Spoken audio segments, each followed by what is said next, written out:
Hi, everybody. Welcome to Nazo Circus. How are you doing? I hope you're doing well wherever you're listening from. Today, I'm excited because it's time for us to give men a voice. I know that a few of my episodes have talked about females and mothers. Today, we want to talk about fathers. And I am glad and pleased and excited to introduce my guest. His name is Junior, but I always let my guests introduce themselves. So, Junior, tell us about yourself. What is your name? What do you do? Why do you do what you do? Let's go. My name is Junior Lewis. I work for an organisation called St. Michael's Fellowship, and it's based in Lambeth, but we take referrals from across London and some outside of London. It's an organisation that has resident assessment houses, young parent workers, which is what I am, and other services like Contact as well. Why do I do the job I do? I was a single parent, and when I was a very young man, say about 22, and there wasn't no services for me. So how many years ago was that? Roughly. We don't want to figure out your age, but roughly. So about when? 30 years ago. So Okay. my daughter's celebrating her 30th this month, actually. So, yeah. And there were no services for me. And in fact, I thought the eyes were on me of social services and family members were to remove this child from me. I may not be capable to raise a child, which always went against my grain. So how old were you How old were you then? About 22. Wow, 22-year-old single father. Yeah, into my partying, learning to drive, having fun. Oh my God. Obviously, you have a relationship, baby comes out of it, and I always thought I'm going to have the responsibility to raise a child, and didn't know it was going to be so hard, but who knows? I've looked after cousins, babysat. I thought it was quite easy. Until you were left holding the baby, basically. Until that night when it was just me and my daughter in the house, and no can opener, nothing like that. But I went through the same system as a young mother would go through. So they put me in a mother and baby unit, which was an eye opener. Really? So is this social services? No, the borough. So for housing, they wanted to put me in a house. So the process back then was to put you in a mother and baby unit. Okay. And then give you a choice of flats. Now there's no housing in London, so these young parents are actually going through quite a bit at the moment. Yeah. And they're encouraging young parents to stay at home, which sometimes doesn't work. So that's interesting. So in those days, they would put you in a well, I wouldn't call it mother and baby unit. I call it residential unit. Yeah. And assess you. Are they assessing no, you? Or no. It's just a holding. It's just a space until I get a flat. They nominate me a flat because there were no concerns about your never had no concerns around me. Okay. So, so they could just put me straight to the house to raise this young child. Okay. And they didn't understand that I could raise a young girl. But one of the best things that happened to me, I was living at home with my mum at the time. At the time I had my daughter, and my mum gave me this choice. She said, you can go and be a man for 2 years. Go and do what you have to do. But after those 2 years, you come back. You're back to being a dad. And in saying that, I still lived at the house with my mum for those 2 years. I still woke up, took my daughter to school, done all the things I had to do with her, knowing that my mum was the main carer at that time. If I wanted to go raving, and if I wanted to go clubbing, if I wanted to go on holiday, which I think I needed to get burnt out. 2 years, it was like the eve of that. I woke up and my daughter's there with her hair undone. Well, usually it's done. So from then I knew, okay, 2 years is over. That's it. Yeah. I'm back on. Yeah. But through those 2 years, it was me still attending school as the parent or nurseries or stuff like that. So it worked out well. And she's 30 now. She's in Bristol. Oh, wow. Doing her PhD to be a doctor. So I've done all right. You've done well. And the thing is, we don't even give single fathers. We don't even recognize society doesn't really recognize single fathers. And I think that we need to do more of that because there are single fathers. We just talk about single mothers. And there are many people like you. So, well done for what you've done. So you were in that unit, in that assessment residential place, and then after that you moved into your own. Yeah, so I got my flat. I had the flat. I've lived there 20 odd years now, and it's an experience. Do you know what I mean? Raising a child as a young man. So I would attend meetings and they'd be waiting for mum to probably come through the door, and I'd have to say mum's not going to be through the door. Do you know what I mean? It No was one all was of that. expecting No it one to is just be you. Yeah. So parents' days, it's just me turning up for all parents' days. Oh my God. College, and when she passed her all her accolades at uni, I'm the one that goes there, and it's amazing. So, and each time you felt like people were still waiting, for mom to pop up, not expecting you to be. Yeah. I mean, I can understand that as well now, but back then I think it was the fact that the ignorance of why can't I be the only parent here? Because if I was a single young mother, nobody would be saying, you'd be jumping on my every word. But Yeah. So it built a lot of resilience, made me want to find out a lot more about these guys who are meant to help and support us, but they're not really helping and supporting me. And spoke to a few people. I was father's development worker off a conversation for my borough, and worked to let professionals know about the rights and responsibilities of a dad, and to always look just beyond the mother as well, because there will be a dad there. Yeah, somewhere. And I also understand there's concerns and young people, and they don't want to get involved at the beginning and stuff like that. I can totally understand that, but give them the choice. Yeah, and the support and the encouragement, because for a lot of young men, I suppose, and even young females, it's very scary, it's very daunting in the beginning, especially if you're young. Yeah. To now be like, oh my God, there's this tiny human being who's relying on me. So, we shouldn't expect them to just always engage from the jump. Yeah. I mean, one of the biggest things I found was her hair. What do you do with this hair? I'm 6 foot something, big fingers. How am I going to, so I worked Cornrow her hair. I couldn't do that at the beginning. So it was just in bunches. Yeah. And she'd go to her school, primary school, with bunches. And my aunts, we have a big family.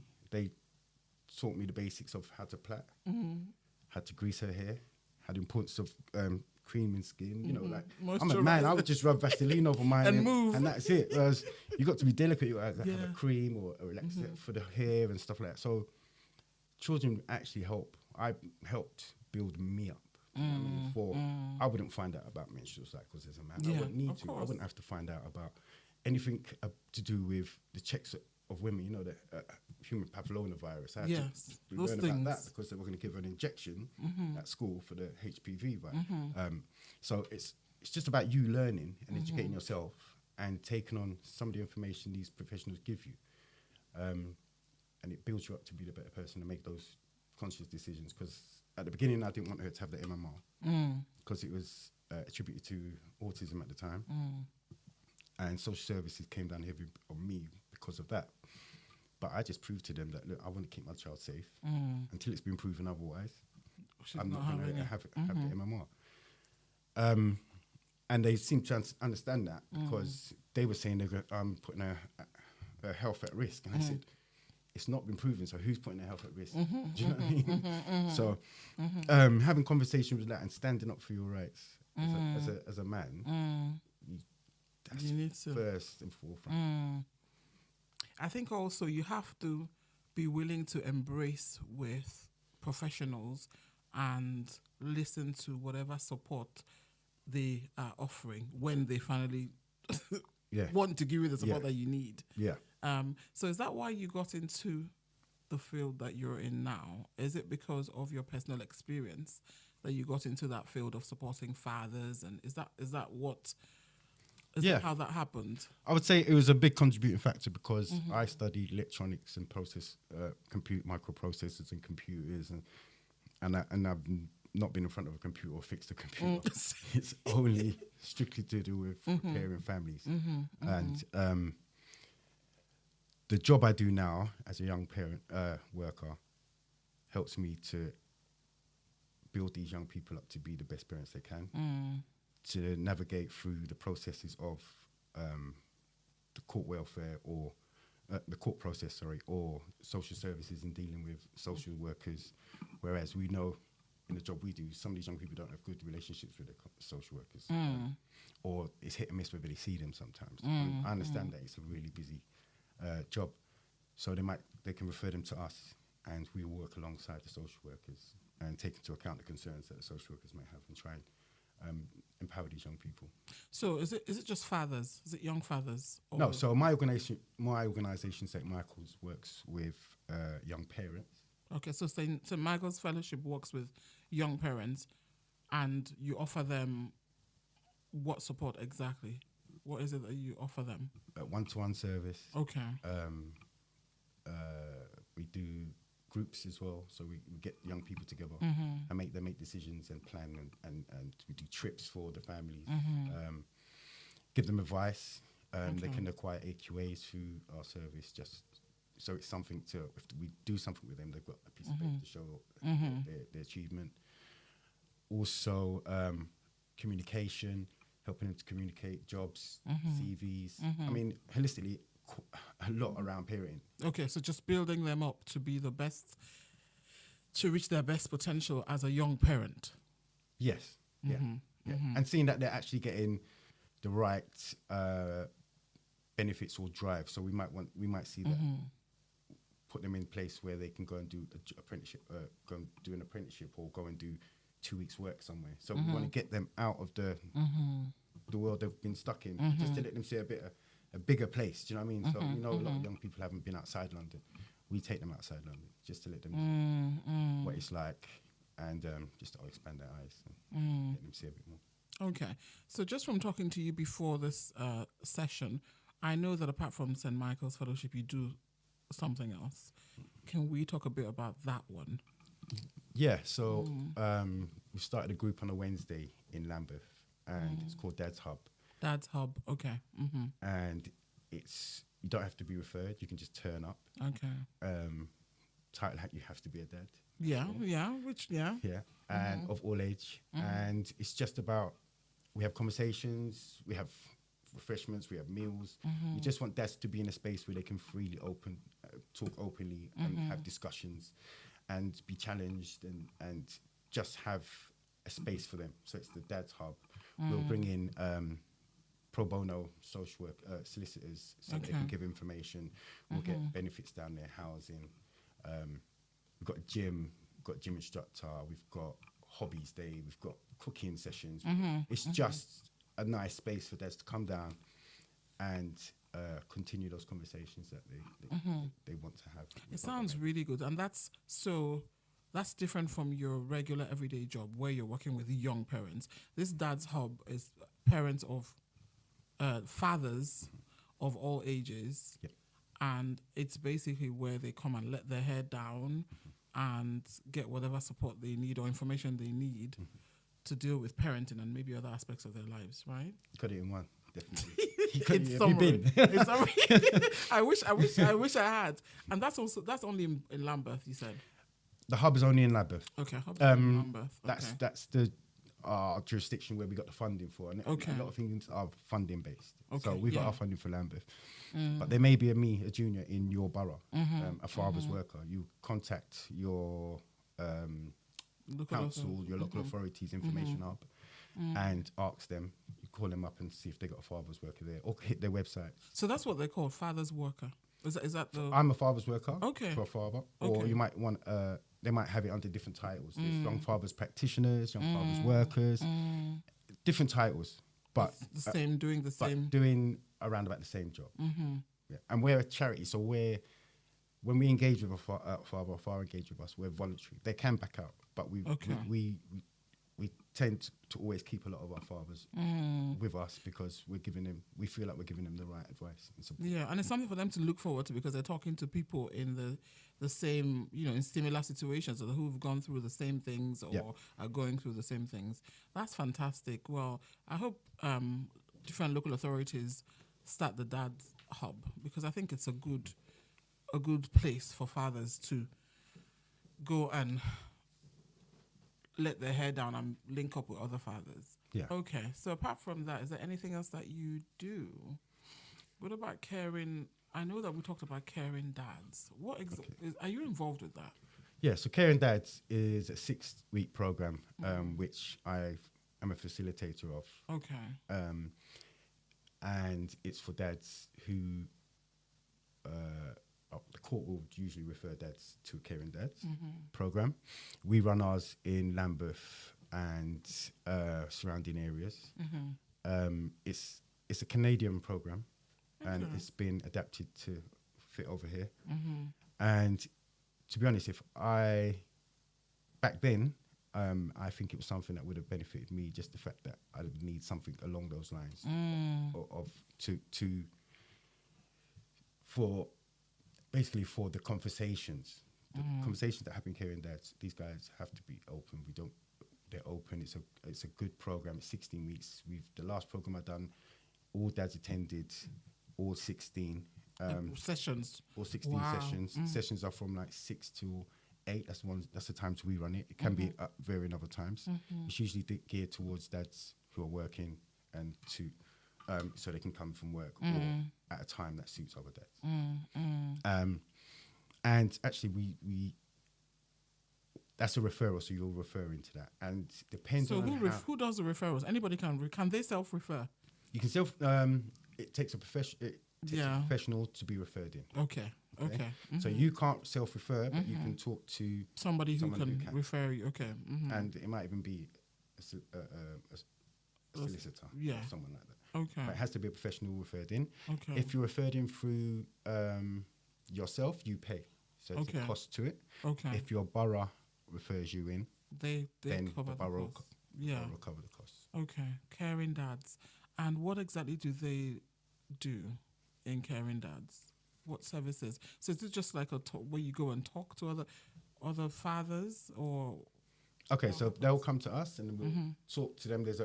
We've got titles of what subjects we want to cover. Okay.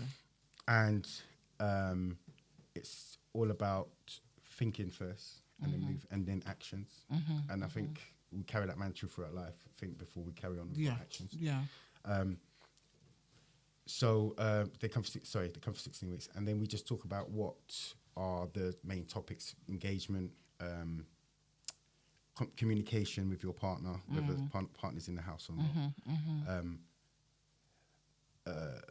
So I do this program so long, I've slipped my mind. You're doing a lot of work helping fathers. So, but they're all pretty much geared towards helping fathers become the best fathers they can be, and getting as much support as they can in the process. Yeah, and also the fact that we also let dads know that there's a breakdown in the family. That's what you're on Caring Dads. Of course. So although we might see these changes in the conversations, and we can see that you're changing from day one to maybe week 12 of the program. But I always remember, dads, no one's seen none of this, what's going on in here. So you might have made these massive changes.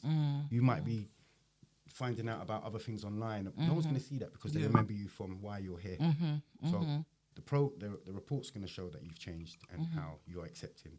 And also that trust. So although you think that your child may never trust you, or your ex-partner may never trust you, and you need to understand that. But it's how you build and how you have some resemblance with them. Do you know what I mean? So you guys prepare reports after the 16 weeks you said? 16 weeks. You guys prepare a report for court to show the progress that father has made. If there has been progress. If there's been, exactly. There's been progress and engagement. Yeah. And then the courts take it from there. Yeah. Okay. So I think because I know we've talked a lot about all these services. So if a young father, or a father of any age, actually, let's not even talk about just young fathers, came to you now and said, I haven't seen my child, I don't know what to do, what would be your first step? What would be and that may not just even be professional, that may be personal. What would be your advice? What would you say to that person? Because I always encourage, or I think maybe let me rephrase it, I always encourage fathers who talk to me, even if it's on a personal level or not even professional as a family lawyer, on a personal level. Somebody says to me, I haven't seen my child, mom's not letting me see my child, or, I don't want to deal with mom, blah, blah, blah. I always say to them, you must go through the court system if you can't find any other way. Because obviously there are times that you can mediate. If you've tried mediation, it hasn't worked, you have to go to court. But I'm just keen to know what, in your own profession, if somebody, or in your personal life, if you had someone who was in that situation, what would you say? What would your advice be? Because I feel like you've gone through it. So from every level. Yeah. I mean, what I would, one of the advice I'd give is to talk to someone like me. Because you don't initially want to go and see a lawyer and start paying out for the conversation, where there's services and agencies and websites and galore that can give you the initial information and tell you about the process.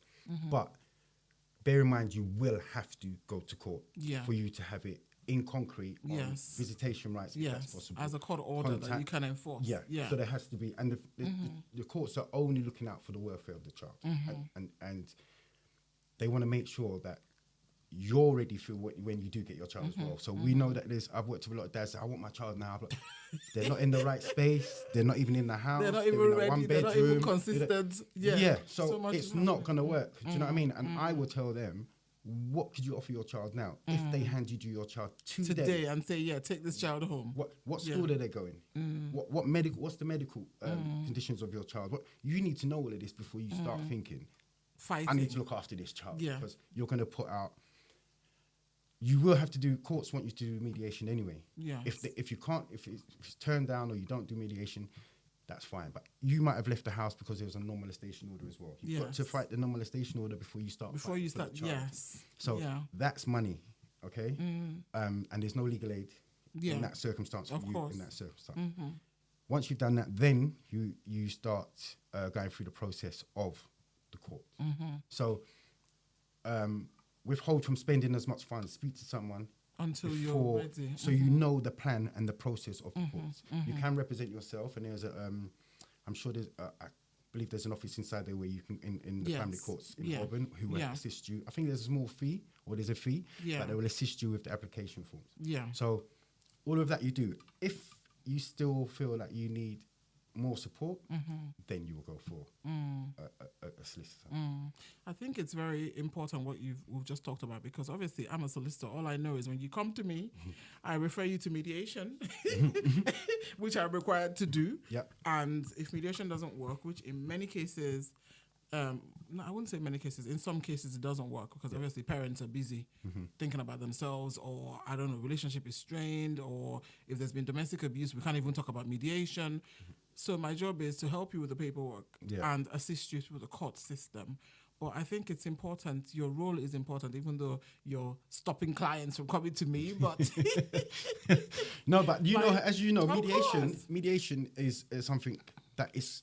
You might go through mediation and stipulate every 2 weeks I'll have the child and stuff like that. But it's not a court-binding document. So still. It's not necessarily the child, you don't necessarily have to stick to it if you're the parent that doesn't want to stick to it. Whereas if it's a court order, it has to be stuck to. And then there's a lot of other stuff. There's safety plan. It's done in a way that is safe for you. And you both parents, whether it's to keep you from each other meeting up or stuff like that, then they might involve a contact center, which is the center you go to have contact with your child, supervised by someone maybe like myself, because I'm a contact supervisor. And my job in that case would be to, if I see that there's not enough play or warmth offered or engagement offered, I would recommend that after the child has left and have a speech with the parent and say, look, next time, bring them pound and cookies, which you build, you just add water. It generates conversation. Need conversation with your child to start building a relationship. So it's all about professionals giving the advice that you need. So it doesn't mean if you go to court, your child is going to be up and it's finished, your child is going to be living in your house. It doesn't work like that. It means that the recommendations may be contact, or even another family member supervise you with your child. Not that it might not be no bearing on you, but they want to make sure, of course, that it's safe. And I'm working with families, being in the job I've done, it's all about we see from the child up. Which is how it should be. I think that your role is so important because, like I said, I'm just a solicitor. I just do it from a legal standpoint. And it's very important that parents, fathers, in this case, because we're talking about fathers today, really, that fathers understand what they're about to take on. Because you're right, I've had so many people come to me, oh my God, I want to see my child. But you're not even mentally ready to see that child, or time has lapsed and you've lost that bond, not even through any fault of yours, but the bond is no longer there because you haven't seen that child, and you're rushing to court. So it's important that people get all the information they need to get. If you're someone who likes to party every weekend, there's no point chasing weekend contact when you know that you want to be in the clubs. Yeah. Who's going to look after your child when you're out there the one weekend a month or 2 weekends a month that you have your child? So it's crucial for fathers to speak to people like you to understand what they're about to take on and to decide what suits them best. So, for example, if you know that you still want to party, don't go for weekend contact. Go for Saturday from 12 to 6, something like that. Yeah. So those sorts of practical things that you can break down to them, which I may not be able to break down because that's not necessarily my job. It's very important before people head straight to court. Yeah, I might even break it down more different than you. I would say you're applying for court or you're fighting for your child, but you won't give up going clubbing. You're not ready for your child. Do you understand? So you can even say that. I'm telling you that you're not ready for your child. Yeah. So you can take my advice or not, but I'm just letting you know, think about it. It might be the only Saturdays, or it might be the Sunday contact you have, or the Sunday you pick up your child, but you're knackered the Saturday after. Yeah, you're not ready for your child. Like there's sacrifices when you have a child. You're sleeping the whole day when your child is with you, when you're supposed to be in the park or doing something with your child. Or you collect the child, you go to your mum's house, you go to sleep, and your child looks after your child. Yeah. That's no way good for a relationship for you and your child. So it's about me saying, think about what your choices are. Are you ready to raise this child? Or because remember, I would like you have to co-parent. It's about co-parenting. Yeah, of course. We're not removing child from one parent to the other. It's about co-parenting. If you're in the house or not, there's always going to be boundaries. But then it's about overcoming those boundaries and making sure whoever's got the child has their safe space. If the home is their safe space, you never need to go to the home. Yeah. There's other places you can meet. Yeah. Taking consideration of that, that it's just to keep the parent who's with the child and yourself safe. Yeah, true. But to engage with the legal system, because that's where you're going to get a legal binding document of this. You can have when your visitation or when your residency or when you're going to have your child, which is what you want. Yeah, I think it's important still, especially if you're dealing with a resident parent, so the parent who the child lives with, who can be temperamental, which, as we know, they can be happy today, and they agree to what you guys agreed at mediation, and you see your child, and maybe in 3 weeks' time you get a new girlfriend, or in 4 months I get a new girlfriend, and they're now angry, and then they stop contact. So it's important for people to still monitor how it goes. You don't have to rush to court if things are going well, but still know that you have that option of the court system to get something that's legal that you can enforce if that parent switches up. Junior, I think you're doing a fantastic job. Thank you very much. And I think there need to be more juniors across the boroughs. Yeah. Because I think that would help more fathers to, feel empowered and supported to go through the challenges that they're going through. Because, I know that my female clients will want to cut off my head, but I feel like fathers really have a bad, there's not much out there. And also, I'm going to narrow it down to even black fathers who sometimes struggle with seeking help. Yeah. If they have someone who has been through what they're going through, or who knows what they're going through, that would encourage them, to do what they need to do and to. And I take into account their fears and worries. Do you know what I mean? Of course. Historically, black people, we feel that we've been undermined in terms of courts and stuff. Yeah. So why would we want to go? Why would you want to engage in a court? But it's for something. It's for your child. Do you know what I mean? Yeah. And the family court is a different system than criminal court. It's supposed to bring families together. Unless there's concerns around dads and of course drugs and alcohol or whatever. Then we can. Then there's also that means there's a concern there. But work on that. I can put you in touch or signpost you to work on your drug and alcohol problem or your trauma, whatever trauma it is that you need to work on. There's someone who can, there's an agency, a support service that you can locate and choose. And a lot of them, if they're run by your borough, are free.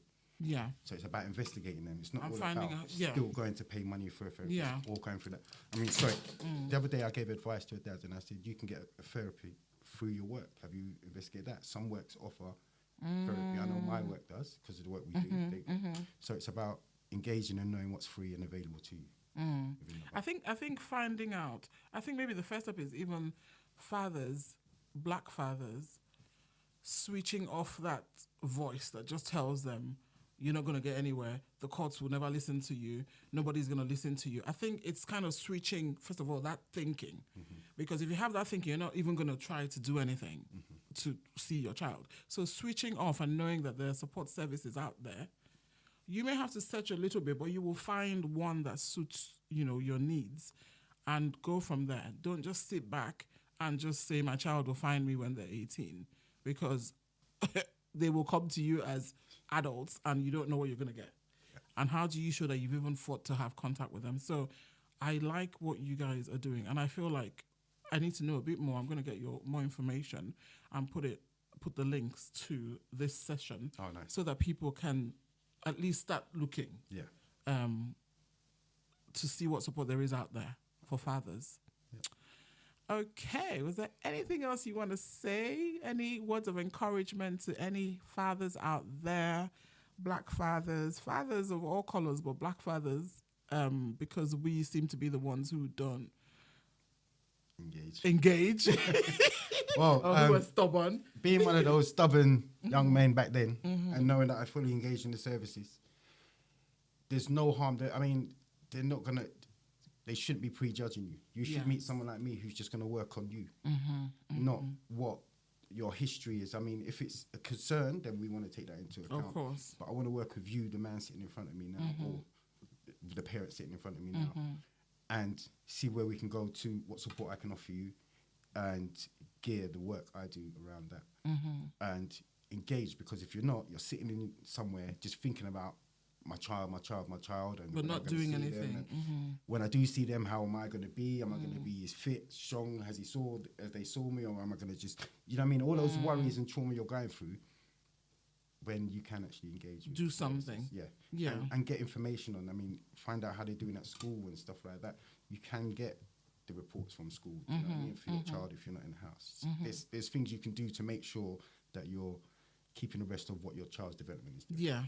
Even if you're not seeing them as often as you would like to see them. There are things, I think it's just, to sum it up, let's just do something and just do something. That's it. Yeah. Do something, ask people, look for, ask your borough, ask your friends, ask your GP, ask whoever, because people can signpost you rather than not don't just sit back and not do anything and then just wait for your child to find you. Yeah. And if you ever came to the Dad's Hub and you wanted some help around that, we would probably signpost you to somewhere who can help and support you. So find a Dad's Hub. Find So there's a Dad's Hub everywhere. No, basically. No. Okay. So ours is like ours is only got the funding for Lambeth. Okay. But I would believe that there may be similar someone who's just as hardworking as our team members to get something like that in your borough. So it's all about the people we work with. We come up with this idea, working with dads from various groups. So we wanted them to have a safe space to come at a time when it's not engaging in any other work and family time. You have a choice to come and see us. And it's free. Like I said, there's a meal there. There's you might want to just come and just keep fit. You might just want to come and have a talk about your football team or something. You might want to talk about what you're going through today. So this is for dads that live in Lambeth? Yeah. Or it's for dads. It's for dads. It's a dad's So the hub. Dad's Hub, okay. Yeah. So we might get dads coming from Croydon. Oh, fantastic. So it's not just... No, so all dads can go there. Okay. Yeah, okay. all dads can go there. Okay. Whereas in my job only, my job specifically, I work with parents within Lambeth okay. to 24 years old. Okay. So the Dad's Hub, which I will post the link, any father can access it. Yep, and it's a drop-in. It's from and it's free 6 to 8. Okay. Okay, fantastic. I will post that link because that's a starting point for anybody. Yeah. At least go to the Dad's Hub and just say what your issue is, and then, if they can't support you, they will signpost you. Yes. At least. Yeah. So that's a start. Okay, that's fantastic. And then your other job for young fathers is that the St. Michael's? That's with St. Michael's St. Fellowship. Michael's In Fellowship. Streatham, based in Streatham. I know St. Michael's Fellowship actually, now that we're talking about it. I will also put up that link. Okay. Because I feel like for me, I just hate when I see fathers who to me are not doing anything. Some of them not because they don't want to do anything, but it's just they're lost. They don't know where to start. Yeah. And I'm not a father, so I can't. I can't do the research for you. You have to want it more than I. And I think that's also something else. They have to want it more than us. I can't push you to go do your research. You need to want to get up and shake off whatever you're going through. And yeah, you're right. You are right, very much. And they've got to want it more than you wanting to push them. But initially, I can understand that they're stuck. They might not know which direction to go, so it's that resistance. But then once they're given the information, you fully go ahead with it. Yeah. And we can. It'll be nice if they rolled out similar hubs all over London, just so that there's a point in case you're getting into a bit of a stuck. Or you just go. Yeah. You can just go there. And I mean, we're going to give you a snack and a meal and just talk to you anyway. Yeah. And you can engage. You can take your mind away from it and just go and do. We've got hobbies days. We've got stuff like that. Or you can just engage with someone. And we're going to run a program where we'll let which special guests are coming to do our talks. Okay. Like that. Maybe you might want to come down. Yeah, if you invite me, I will. If you invite me, I will. Oh, that's fantastic. And I think it's also nice to just talk to people that are not family and friends sometimes, because your family would also, they have their views and whatever. Definitely. So it'd be good. Oh, that's fantastic. So I'm going to put up all the links. And thank you for all that you do. And we need more juniors all around London and the UK to help our fathers to, be the best fathers that they can be to their children. Yeah? Definitely. Thank you so much, Junior. It's been fantastic having you. Okay, guys, so thank you for listening in. I would post all the links that we talked about in the write-up for this episode. Please feel free to listen, like, share, comment. If you haven't already followed me, please follow me. Click on the notification link so that you get notifications of new episodes. Until next time, it's peace and love. Bye, everybody.